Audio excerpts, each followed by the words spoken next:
Donc, bonjour tout le monde. Je vais attendre un petit peu que Facebook fasse son job, même si je sais pas comment il le fait sur ma page. Donc, au cas, c'est sur la page de Chris Harmonique et Guidance que je vais certainement repartager sur YouTube. Mais aujourd'hui, le sujet que j'avais envie d'aborder, c'est la jalousie, l'appropriation et l'appartenance.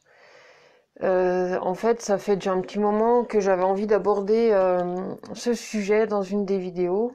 Parce que oui, je fais des guidances et justement, par cette pratique de la guidance, je voulais voir un petit peu qu'est-ce qui en ressortait par rapport à ce sentiment, des fois qui nous enserre le cœur, qui est parfois pas forcément facile à gérer. Et en plus, il y a différentes formes de jalousie. Et non seulement il y a différentes formes de jalousie, mais je pense qu'il y a aussi différents niveaux de jalousie. Ça peut aller de la jalousie à la possession. Et mais il y a vraiment différentes formes de jalousie. Et ces derniers temps, eh bien, dans mon expérience de vie, j'ai pu l'observer en fait sous tellement d'angles. J'y pensais, mais tu vois, il a fallu que j'attende vraiment le bon moment. Et je pense que c'est aujourd'hui le bon moment. Je reviens d'un super week-end où j'ai énormément travaillé là-dessus. Bonjour Christelle. J'avais envie d'en parler avec vous. Alors sincèrement, je sais pas. Alors je connais le thème du sujet, mais je sais pas encore ce qui va en résulter parce qu'il y a tellement de choses autour de soi que moi je vais me laisser porter en fait par ce qui vient, par mon énergie, par ma claire connaissance, si on peut appeler ça comme ça, par mes intuitions, et peut-être que vous aussi, vous pourrez intervenir en me donnant aussi votre avis, soit sur ce que je dis, soit si vous avez aussi un avis sur cette jalousie, parce que, comme je te dis, il y a vraiment différentes formes de jalousie, d'appropriation. Et ce week-end, le mot qui m'est venu, c'est aussi l'appartenance. Parce que dans le sens où, tu vois, des fois, tu peux ressentir ce sentiment de jalousie, parce que bah, tu as eu une connexion avec quelqu'un et que tu mets des attentes en fait vis-à-vis de cette personne. Bonjour Justina. Et du coup, c'est comme si elle t'appartenait. Il y a vraiment cette notion d'appartenance, alors que il y a rien. L'amour se suffit à lui-même. L'amour ne possède pas et ne veut être possédé, puisque l'amour se suffit à lui-même. Et pourtant, quand on a ce sentiment de vide, ce sentiment de pas s'aimer, en fait, on va aller le chercher dans le regard de l'autre. Bonjour Karine. Et je pense que c'est ça en fait qui nous ramène dans notre blessures, dans nos peurs, parce que la jalousie, en fin de compte, tout le monde le sait, c'est simplement un manque d'amour de soi. Et c'est vraiment ce sentiment de vouloir s'approprier une personne ou voir même quelque chose, ou voir même une situation qui reste même pas forcément palpable. Alors une personne, oui, c'est palpable, mais c'est pas un objet. Et quand bien même un objet, on a cette notion d'appartenance de dire ouais, ça c'est ma table. Mais on le dit aussi, ça c'est mon fils, ça c'est ma fille. On s'approprie tout ça. On s'approprie aussi des moments, des instants, euh, des, des instants, oui, peut-être même des personnes dans certaines. En même temps, quand tu prends du recul par rapport à ça, c'est vraiment comprendre comment combler en fait le manque qui est à l'intérieur de soi. Parce qu'en fin de compte, quand tu vas chercher l'appartenance, que tu vas aller chercher dans le regard de l'autre, dans un geste de l'autre, c'est quelque chose qu'en fin de compte, tu peux, en prenant du recul, te rendre compte que tu peux t'apporter par soi-même, donc par toi-même, par le toi en fait, à l'intérieur de toi, qu'on peut s'apporter à soi. Et en fait, on prend de la distance par rapport à cette appropriation, par rapport à cette appartenance. Et de se rendre compte qu'en fin de compte, tu es capable de te rassurer par toi-même. Faut aller le chercher en soi. C'est moi qui suis beaucoup François Lemay ces derniers temps, tout est en toi. Voilà, il y a vraiment rien qui nous manque, mais c'est la sensation, c'est la perception qu'on a qui nous manque quelque chose et qu'on va aller le chercher dans le regard de l'autre. Et du coup, on va vouloir se l'approprier. Et ça peut aller vraiment très loin. Comme par exemple, ça peut se retrouver aussi chez les parents.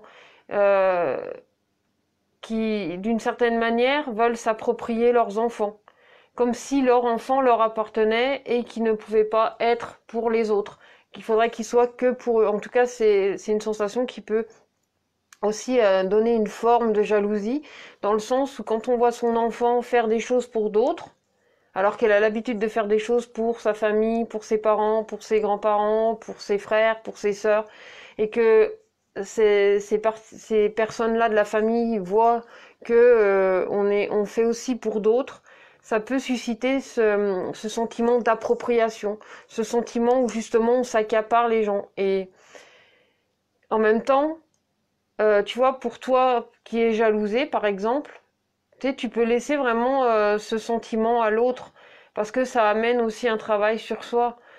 Moi-même, j'ai souvent ressenti ce sentiment de jalousie parce que j'avais peur d'être rejetée, parce que j'étais dans la peur d'abandon.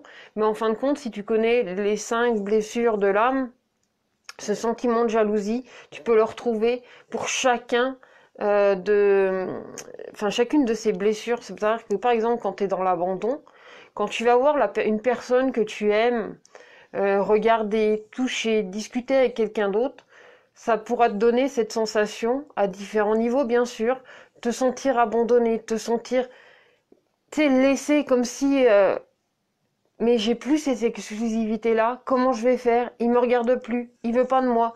Et en fait, on part dans des introspections pas possibles. Quand c'est la trahison, on va dire, ouais, mais tu me trahis, là, c'est moi que tu dois regarder, c'est pas forcément l'autre. Dans l'injustice, non, mais c'est pas juste. Là, c'est moi que tu devrais regarder, pas la voisine, pas le voisin, pas ça. C'est moi, c'est vers moi, c'est ce sentiment, tu vois, comment dire, de priorité, de légitimité à être l'unique, en fait. Il y a vraiment quelque chose comme ça. Dans l'humiliation, c'est se sentir humilié, se sentir sali. Mais tu te rends compte, mais qu'est-ce que les autres vont penser? Si tu regardes les autres, c'est avec moi que t'es, c'est pas avec les autres. Et se sentir rejeté, se dire, ouais, mais en fait, il en a rien à foutre de moi. Tu vois, c'est tous des sentiments, en fait, par lesquels on va pouvoir passer. Alors qu'en fait, c'est qu'une introspection de notre manque d'amour de soi, du manque d'amour qu'on s'accorde à nous-mêmes. Parce que quand tu le remplis de l'intérieur, c'est vrai que ça, c'est un truc qu'on en parle partout. Faut s'aimer, faut ci, faut là. Mais putain, c'est pas si facile que ça de s'aimer. Des fois, il faut des années pour comprendre comment amener ce processus de mettre de l'amour en soi, de le faire grandir. Mais en fait, c'est comme une graine. Si tu la plantes pas, à un moment donné, c'est difficile qu'elle pousse. Parce que des fois, on a des graines, on les garde dans un placard et on n'ose pas les faire germer à l'intérieur de soi. Et c'est vraiment un chemin qui se fait pas à pas, d'en prendre soin. Parce que c'est pareil, tu peux planter la graine, mais si tu la laisses comme ça, oui, elle peut vivre selon les intempéries. Et les intempéries, en fin de compte, c'est nos émotions. C'est ce qu'on va vivre, c'est ce qu'on va ressentir. Ça va amener... Enfin, les intempéries, je m'entends. Parce que, par exemple, tu plantes une graine dans ton jardin et tu t'en occupes pas. Mais dans la nature, tu sais, il y a tout ce qu'il faut. Il y a la terre, il y a l'eau, il y a la chaleur, il y a le soleil. Il y a vraiment tout ce qu'il y a besoin. Et en fait, nous, dans notre intériorité, c'est la même chose. Nos émotions, c'est un petit peu comme le soleil, c'est un petit peu comme la pluie. C'est comme tous ces éléments, en fait, qu'on peut trouver dans la nature. Mais c'est aussi euh, comment on va l'utiliser qui va faire que, justement, euh, on va pouvoir faire grandir ou pas cette fleur à l'intérieur de soi. Et cette fleur, en fait, c'est souvent l'amour qu'on peut s'apporter à soi. Et quand tu te l'apportes à toi, c'est vraiment encore plus d'énergie. Parce que quand tu ressens de l'amour pour une personne ou pour un moment partagé avec cette personne, ça te donne encore plus envie de le prendre dans tes bras, encore plus envie de lui dire que tu l'aimes. Et c'est comme ça, en fait, que ça peut aider aussi à exprimer aussi nos émotions parce que justement, elles débordent, parce que justement, elles sont tellement intégrantes aussi à l'intérieur de soi quand tu te remplis d'amour, quand tu te remplis de ce partage, de vraiment donner cet amour. Et tu vois, dans l'appropriation, du coup, ça devient obsolète de plus en plus. Et c'est comme ça, en fait, que... Alors, on n'efface pas complètement parce que quand on porte une blessure, on la porte. Mais en même temps, c'est aussi une façon de la travailler, de nettoyer, de prendre vraiment du recul sur les émotions que tu vas ressentir par rapport aux situations, par rapport peut-être même à la frustration que ça peut engendrer chez toi ou chez moi ou chez nous, quand on voit une personne qu'on aime regarder quelqu'un d'autre. Ou par exemple quand nos enfants vont se rapprocher, quand par exemple moi je suis maman, quand j'étais petite, quand mes enfants ils étaient petits, j'aurais eu du mal à accepter qui soit plus proche en fait d'une autre femme parce que je me serais plus sentie légitime, la peur de pas être à sa place, alors que chacun a sa place et que ce que l'autre va ressentir, ça lui appartient, tout comme à nous, ça nous appartient, ce qu'on va ressentir par rapport à cette perception qu'on en a. Parce que notre perception, en fait, elle nous ramène à des miroirs et on va se juger à travers nos propres miroirs, en fin de compte. Et souvent, on va croire que c'est parce que l'autre, il nous regarde comme si, oui, c'est de la faute de l'autre, parce que l'autre, il a pas fait ci, l'autre, il a pas fait ça. Mais toi, t'as fait quoi dans ton miroir? T'as fait que te juger toi-même. Tu t'es renvoyé quelque chose qui t'amène à cet inconfort, qui t'amène à ce manque, qui creuse ce manque. Alors que dans ce miroir, tu peux aussi, tu vois, cet amour aussi qu'il y a à l'intérieur de toi. Aller chercher vraiment ce soleil, même tes émotions, parce que des fois on peut avoir une remontée d'émotions qui va faire pleurer, mais c'est comme la nature, des fois elle pleure, mais elle peut pleurer de joie, parce que quand il fait beau et qu'il pleut, c'est aussi pour faire du bien à la terre, ça peut être des pleurs de joie, c'est pas forcément des pleurs de tristesse. La nature, elle pleure, et pour moi, ça peut être des fois par colère, quand par exemple tu as de l'orage. Ça peut être quand il fait beau et donc du coup là c'est la joie. Quand il fait super chaud, tu sais qu'on a un soleil d'été qui est très étouffant et d'un seul coup il se met à pleuvoir et ça vient rafraîchir, ça fait du bien. Ben là ça peut être apparenté comme des pleurs de joie, des remontées d'émotions qui viennent aussi nettoyer, parce que la pluie elle vient aussi nettoyer. Moi, durant mon voyage, là, ce week-end, je suis partie pour 5 jours de bonheur. Alors, j'ai fait différentes choses sur ces 5 jours. Et ben je suis partie sous la pluie et ça a été un peu comme un nettoyage en fait de tout ça, comme si il y avait un avant et un après de ces 5 jours, de ces émotions. Je te dis vers ce que j'ai vécu ce week-end, j'ai vu aussi d'autres aspects de cette fameuse jalousie, parce que revenons-en quand même à ce sujet que je voulais mettre en avant, c'est vraiment ce côté jalousie, appropriation, appartenance. Mais c'est aussi se sentir légitime, c'est être aussi parfois dans la comparaison. Moi, je me suis souvent sentie, par exemple, envieuse, parce que quand je regarde sur ma chaîne YouTube, je vois le nom que ça génère, le nombre de vues que ça génère. Je me dis, ouais, mais moi, ça plaît pas. Et quand je regarde les autres, ça fait même pas un an qu'ils sont sur YouTube et ils ont déjà des mille et des milliers de vues. Et moi ça fait au moins 3 ans que je fais des vidéos, je génère pas toutes ces vues-là. Je suis sentie aussi dans ce sentiment d'envie, de vouloir aussi plus de vues, plus d'interactions, plus de ci, plus de là. Mais en fin de compte, qu'est-ce que j'ai mis en place à ce moment-là, quand je l'ai partagé, quand je l'ai diffusé? Est-ce que vraiment j'avais ces pépites dans les yeux? Est-ce que j'avais cette lumière qui ressortait? Parce que je peux avoir très envie de le faire et puis pas laisser sortir cette joie à l'intérieur de moi. Et ça, c'est la même chose, c'est aller envier quelque chose, en fin de compte, que moi aussi j'ai en moi, que chacun a en soi. Et quand on prend conscience de ça, on renverse la tendance, on regarde le miroir un petit peu différemment et on regarde aussi notre émotion de jalousie, de rejet, d'abandon, de trahison, d'humiliation, d'injustice même, ou je sais plus si j'en ai oublié un. Mais on regarde vraiment ça d'une autre manière et ça peut vraiment nous aider à retrouver l'estime de soi. Parce qu'en fin de compte, la jalousie, l'envie d'appropriation, c'est juste un endroit en nous où on a envie d'aller le combler en allant chercher quelque chose à l'extérieur. Alors que quand tu le trouves en toi, t'es moins dans cette recherche de l'extérieur et tu t'aperçois qu'en fait, il n'y a pas besoin de se sentir jaloux ou de se sentir envieux de quoi que ce soit. Puisqu'en fin de compte, c'est là et c'est comme ça doit, parce que c'est aussi ces expériences-là qui vont te faire grandir. Alors des fois, c'est vrai que tu sais, ça rentre comme ça te pique, ça te blesse, ça t'enserre, ça ça te fait ressentir à l'intérieur de toi, tu sais, ce manque de légitimité, peut-être cette notion de pas forcément se sentir à sa place et de te dire, tu sais, d'avoir envie de fuir par exemple et de se dire, ouais, bah de toute façon c'est bon. Cette personne, elle en a rien à foutre. Elle s'en fout, elle se fout de moi. Elle en a rien à faire. Et de toute façon, elle préfère l'autre. Et tu vas laisser la place. Tu vas rentrer dans des colères. Tu vas rentrer dans des rancœurs, dans des choses comme ça. Mais en fait, c'est parce que quelque part, consciemment ou inconsciemment, le fait de pas te donner cet amour, tu laisses la place en fait à cette rancœur, à cette colère. On peut en avoir besoin, hein. C'est pas forcément négatif de ressentir cette colère. Des fois, c'est bien aussi de la laisser s'exprimer, de la comprendre, de voir la place aussi qu'elle laisse.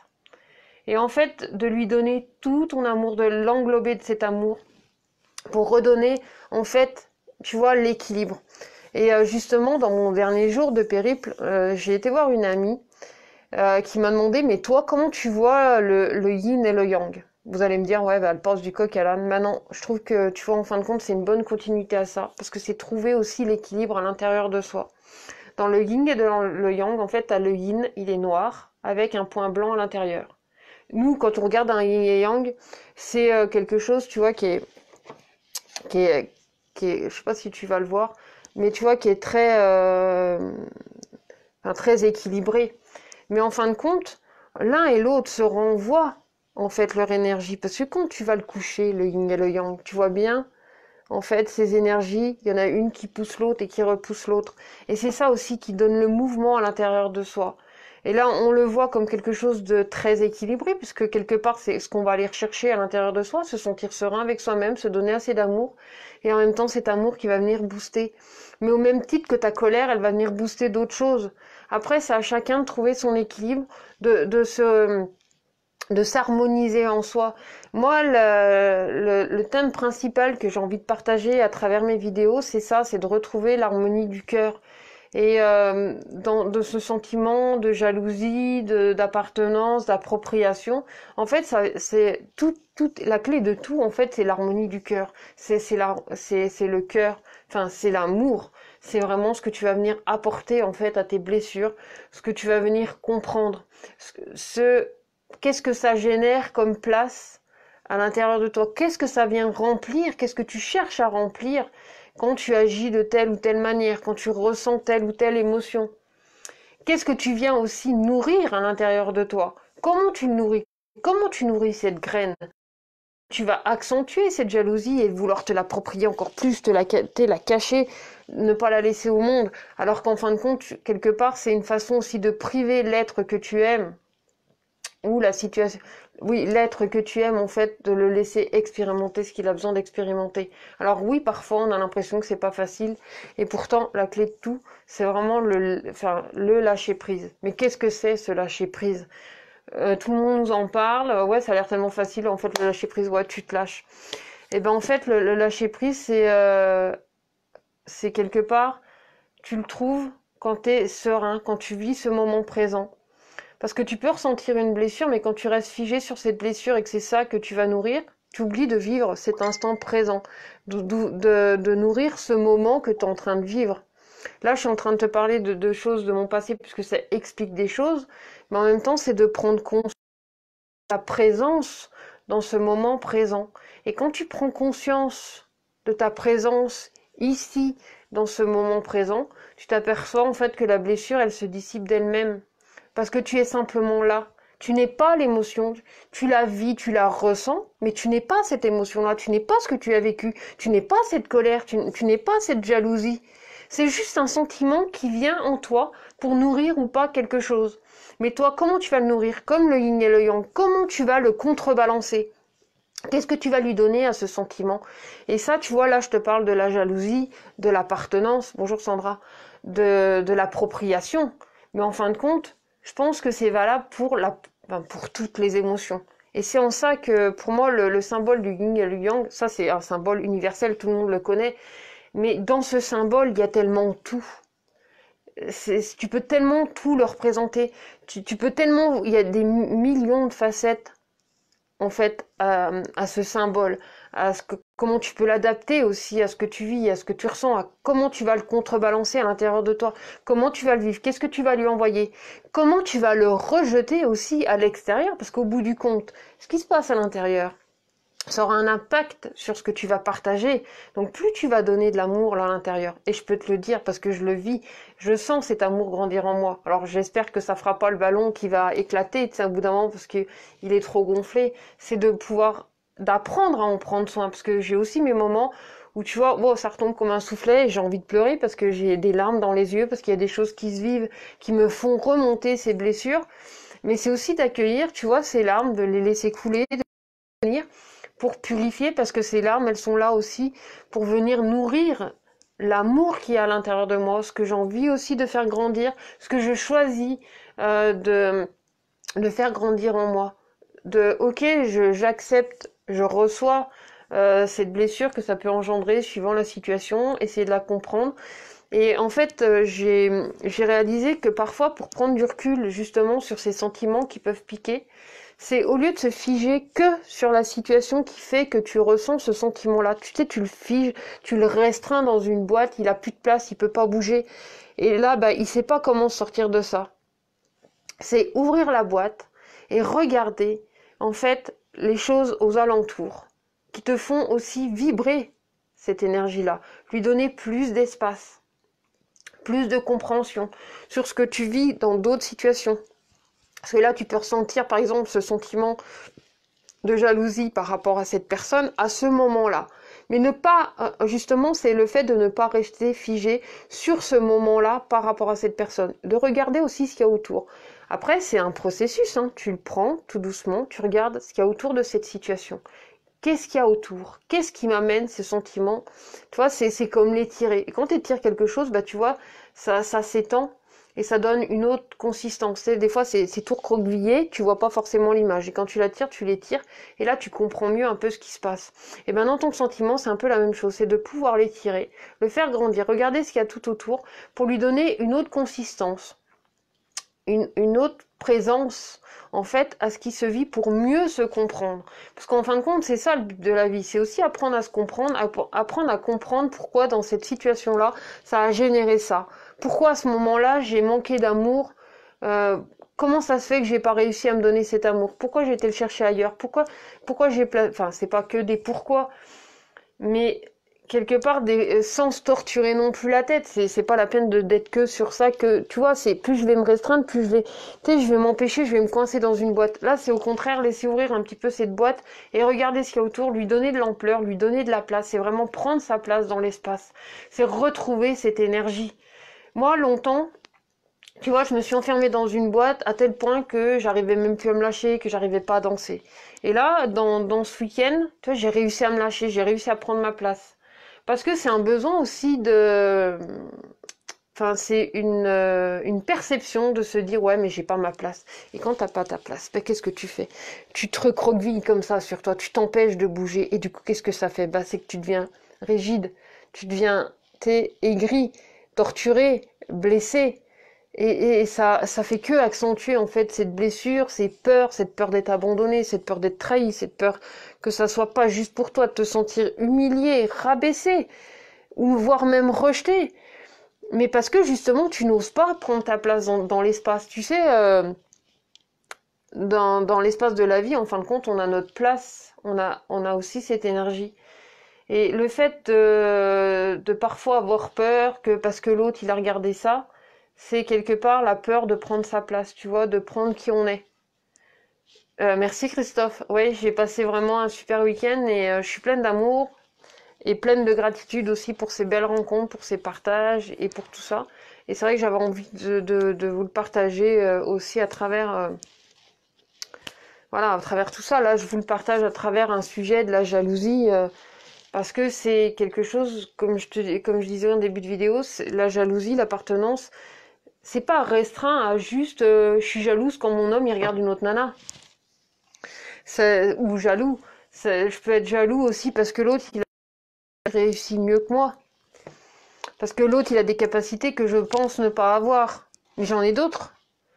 C'est aussi savoir se reconnaître, c'est aussi savoir reconnaître aussi la graine qui est en nous, cette graine qu'on peut faire grandir. Alors c'est sûr, on n'est pas tous jardiniers de légumes. Coucou Joël. Mais on est aussi jardinier on peut être jardinier de plein de choses. C'est pas enfin c'est pas que dans la terre, c'est aussi à l'intérieur de nous qu'il faut être le bon. Coucou Christelle, j'ai beaucoup guéri par rapport à tout ça et c'est une vraie liberté pour moi-même. Oui, c'est vrai que notre stage de ce week-end, parce que je l'ai partagé avec une amie, on a fait une journée et une soirée. On avait vraiment vécu un bon moment de partage, de communion avec des gens en toute légèreté, en toute liberté. Et c'est vrai que ça, tu vois, quand tu t'offres justement cette liberté, tu vois, on en revient à ça, c'est que souvent on s'autorise pas cette liberté, on se recroqueville sur soi et du coup on devient aigri, on est dans nos peurs, on est dans la peur que l'autre nous laisse, que l'autre il va regarder une autre ou un autre, qui va préférer l'autre. Pourquoi? Parce que nous on se recroqueville sur nous-mêmes et du coup on se cache. Mais montre que t'es là. Tu veux qu'il te voie? Tu veux qu'on te voie? Montre que t'es là. Ose, ose être toi-même, en fait. Ça, c'est un petit peu le but de notre vie, en fin de compte. T'es venu pour t'incarner. Comme dirait François Lemay, j'en reviens, parce qu'en ce moment, c'est vrai que je suis beaucoup, grâce à son enseignement, par rapport à ce qu'il partage, par rapport à son énergie, ça m'inspire énormément. Mais après, c'est parce que voilà, en ce moment, je suis un peu focus sur lui, mais si tu vois, j'ouvre un petit peu cet espace-là, je me rends compte que chaque personne qu'on rencontre, qu'on vit, c'est des chemins invisibles qui nous emmènent vraiment vers nous-mêmes et qui viennent donner, qui viennent alimenter des choses. Après, c'est sûr que si tu as envie d'alimenter quelque chose qui te convient pas, voilà. Mais après, ça fait partie aussi du jeu, ça fait partie du processus, ça fait partie de ce que tu mets en place à l'intérieur de toi. Si toi, par exemple, tu te sens profondément quelqu'un de possessif, tiens d'ailleurs, c'est vrai, j'ai pas parlé de la possession, mais la possession, en fin de compte, c'est l'appropriation, c'est vouloir mettre l'autre dans une boîte. Tu vois, toi, tu te mets des fois dans une boîte parce que tu as peur, mais en fait, à contrario, ce que tu vas faire quand tu vas vouloir t'approprier la personne, c'est la prendre, je te colle dans la boîte, personne n'a le droit de te voir. Mais est-ce que c'est juste pour l'autre? Enfin, c'est juste pour l'autre. L'autre, il se démerde. Hein. S'il a envie de se laisser faire, ça le regarde. C'est aussi par rapport à ses blessures, c'est aussi par rapport à lui-même. Mais toi, qu'est-ce que tu peux faire par rapport à ça? Parce que tu sais, quand tu attrapes quelqu'un et que tu le mets, bien sûr que c'est imagé ce que je te dis. Mais quand tu attrapes quelque chose et que tu le mets dans une boîte et que tu l'empêches, tu sais, ça revient. Alors ça a peut-être rien à voir, mais ça me fait penser tu sais, à ces types qui vont, par exemple, enlever quelqu'un et qui vont le séquestrer, qui vont l'enfermer dans une pièce. Et ben, elle va perdre tous ses repères, en fait. Et ben, nous, quand on est dans notre boîte, parce que parfois, c'est nous-mêmes, en fait, qui nous mettons dans une boîte, et ben, on va perdre tous nos repères. Et quand on perd tous nos repères, ben, comment on fait pour se diriger? Tu sais, on est vide, en fait. On est en recherche de l'extérieur, comment je vais faire? On va chercher à se tirer à l'extérieur. Alors qu'évidemment, c'est l'extérieur aussi qui nous amène à tout ça, mais en même temps, c'est à nous d'aller chercher. Et quand on nous dit ce que tu cherches te cherche, c'est parce que toi, tu le génères, parce que toi, tu le vibres, parce que tu es dans cette vibration-là. Quand tu es dans la vibration de monde, quand tu es dans la vibration de la boîte, tu vas vouloir mettre des gens dans les boîtes. Tu le fais pas consciemment. Et pourtant, c'est un peu ce qui se passe. Quand tu génères de prendre ta place, eh bien, autour de toi, tu sens aussi ces gens qui ont leur place. Tu comprends de mieux en mieux aussi l'échange, le partage que tu peux avoir, ce que tu peux nourrir aussi à l'intérieur de toi.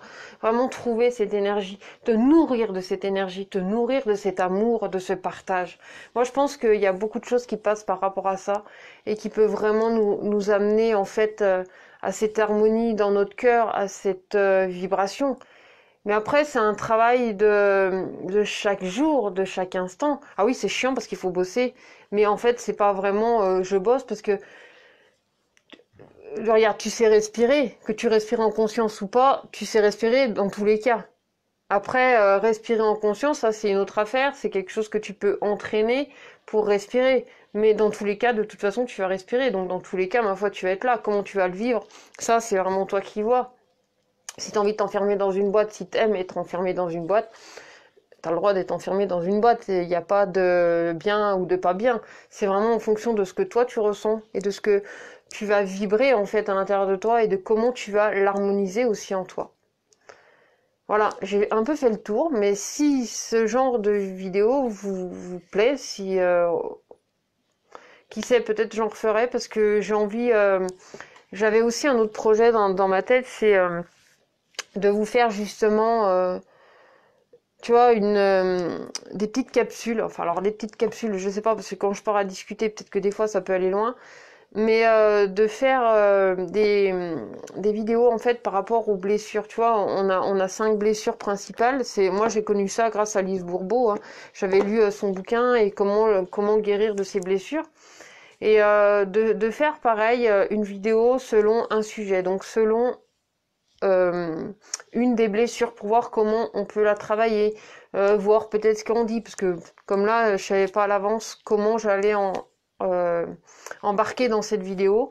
J'ai mis plusieurs semaines, j'ai procrastiné, je voulais pas la faire, oui j'ai envie de la faire, mais je sais pas qu'est-ce que je vais dire, quand c'est que je vais mettre, est-ce que je le fais par écrit, jusqu'au moment où j'y allais, hop, à 12h30, je me pose et on parle de ça, puis on va se laisser porter par ce qui vient. Parce qu'on est tous capables de ça, hein. Tu te poses et tu réfléchis à quelque chose. Quand tu médites, tu sais, à un moment, tu te poses quelque part et tu observes ce qu'il y a autour et tu laisses venir les choses. Ben, c'est un petit peu ce que je fais, même dans mes vidéos, des semaines. Moi, je me pose et puis je me laisse porter. Après, j'ai ce côté kinesthésique qui aime toucher les cartes. Parce que il y a une notion de texture, il y a cette vibration. Si ça m'emmène dans des... Tu vois, même sans carte, je suis capable de démarrer et je suis capable de parler pendant des heures, pendant un moment, quoi, on va dire. Donc bon, là, je vais simplement vous laisser sur ça. N'hésitez pas à commenter si vous avez envie de mettre un retour par rapport à ça ou me donner aussi, vous, votre point de vue sur comment vous vivez, en fait, ce sentiment de jalousie. Est-ce que vous avez déjà ressenti ce sentiment de jalousie? Soit parce que vous-même, vous avez été jaloux, ou parce que vous avez eu en face de vous quelqu'un qui vous a jalousé. Quelqu'un qui vous a réprimé. Parce que parfois on peut le ressentir de l'extérieur, mais comment vous le vivez? Parce que lui qui soit jaloux, ça à la limite c'est pas, c'est-à-dire c'est pas vous qui, enfin comment dire, c'est son sentiment, et pourtant c'est nous qui leur sentons en fait. Oui c'est ça, faut se laisser porter par le flot, Christophe. Mais nous comment on perçoit en fait parfois la jalousie de l'autre? Parce que c'est nous qui le vivons, c'est nous qui générons ce qui se trame, ce qui se vit. Parce que si tu t'en détaches de la... Alors, tu vois, j'ai pas fini. Mais ce qui s'en détache, en fait, quand tu te détaches de l'appropriation de l'autre, tu le vis différemment. Quand tu te laisses mettre dans la boîte, que tu focuses sur le fait, ouais, mais il me jalouse, j'ai pas le droit de faire ci, j'ai pas le droit de faire ça. Moi, quand j'étais avec le père de mes enfants, c'était ça. J'avais l'impression qu'il fallait pas que j'aille dans un bistrot. Donc, je m'empêchais d'être moi-même. Alors que si je prenais ma place, ben, je vis ce que j'ai envie de vivre. Comment l'autre il va le percevoir, et ça le regarde, ça le fait travailler sur lui. Et on fait pas forcément les choses contre l'autre, on fait les choses pour soi. Ça c'est vraiment quelque chose que j'ai souvent dit. Il y a très peu de semaines en fait que je commence à dire ça parce que je commence à le comprendre. Moi, ce que je vous partage dans les vidéos, c'est aussi par rapport à mes prises de conscience. Et souvent, quand j'en parle, c'est aussi une façon pour moi d'en prendre conscience. Et je sais que 6 mois plus tard, si je viens d'en reparler, j'en aurai encore une nouvelle conscience parce qu'entre-temps, il sera passé des choses, j'aurai une autre vision sur ça. Parce que là, ça me vient comme ça, ouais, je le conscientise là, alors que ça, c'est quelque chose que, ouais, c'était là. Mais je le comprenais pas, je le conscientisais pas, je le vivais pas. Aujourd'hui, là, quand j'en parle, hop, je vais le vivre comme ça, là, comme tout ce que je t'ai partagé sur la jalousie, conscientiser des choses que j'ai compris, mais des choses aussi que j'explore en même temps que je t'en parle. Le fait de pouvoir partager, ça sert aussi à ça. Le fait de partager, tu vois, c'est ouvrir les portes. C'est pas seulement laisser recroqueviller juste une petite idée qui va tourner tout seul dans sa tête. Le fait de partager, ça va donner de la place, ça va donner aussi de l'ampleur à ce que j'ai envie de travailler, à le dissoudre aussi parfois. Tu sais, quand par exemple tu as une colère, le fait d'en parler, tu la laisses s'ouvrir, tu l'écartes, en fait, tu la laisses se dissoudre, parce que tu vas lui envoyer de l'amour, parce que à travers ça, c'est qu'une énergie, et toute énergie peut être transformée. C'est comme l'énergie de ton aura, même si on n'a pas tous un appareil sous les yeux, ou alors cette perception de regarder la couleur de l'aura, on la voit pas forcément, mais des fois on peut l'apercevoir. On sent bien que selon ton état émotionnel, ton énergie, ton moment, en fait, c'est comme si ton aura elle avait une nouvelle couleur, une nouvelle énergie. Et c'est un petit peu ça, en fait. Moi, je suis sûre que si tu regardais les vidéos que je faisais il y a 3 ans, voire même peut-être il y a 6 mois, mon énergie n'est pas forcément la même que celle que je partage aujourd'hui. Toi, parce que justement, le processus fait aussi que on évolue, fait que quelque part on change, on enlève des couches d'oignons, on en rajoute d'autres. Tiens, là j'ai envie de mettre une couche violette, là j'ai envie de mettre une couche rouge, enfin envie, je sais pas comment c'est, l'envie ou pas, mais c'est un petit peu tout ça aussi qui nous amène dans ce mouvement-là. Donc voilà, je vais arrêter là, parce que sinon on est en train de partir et peut-être que je vais finir par me disperser. Mais je vais en rester sur cette note-là. Et puis je te remercie de m'avoir suivi. Et je t'invite à la partager, à la diffuser peut-être autour de toi, si mon message te parle, si tu penses que ça peut aider quelqu'un aussi à prendre conscience aussi de sa façon de vivre, sa jalousie ou pas. Après, Moi, comme je dis souvent, hein, je colle une lanterne. C'est pas moi qui te dis où regarder. Moi, je colle la lanterne là au milieu. D'ailleurs, j'ai un joli logo fait par mon ami Kevin, qui est juste magnifique. C'est la lanterne. Et c'est moi c'est un petit peu ce que j'ai envie d'apporter. C'est juste poser une lanterne au milieu de ta vie, au milieu de tes situations, et de te laisser faire le processus. Je peux pas le faire à ta place. Moi, je peux t'émettre de la lumière sur les choses, mais je pourrais pas te dire quoi regarder. Parce que moi, par exemple, je te mets la lumière là, moi je vais voir ça, je vais voir ça, je vais voir ça, mais c'est pas moi de pointer du doigt ce que moi je vois. Ce qui est important, c'est qu'est-ce que toi tu vois à travers cette lumière que je vais pouvoir partager. Ou ce que tu vois les autres vont partager dans ta vie. Et c'est ça, c'est qu'est-ce que je vais nourrir dans ma vie. Voilà. Bon bah je te dis à bientôt, merci de ta présence et surtout prenez bien soin de vous et gardez bien, comment dire, comment je vais vous dire ça, c'est cultiver en fait l'harmonie de votre cœur. Allez, à bientôt. Merci beaucoup.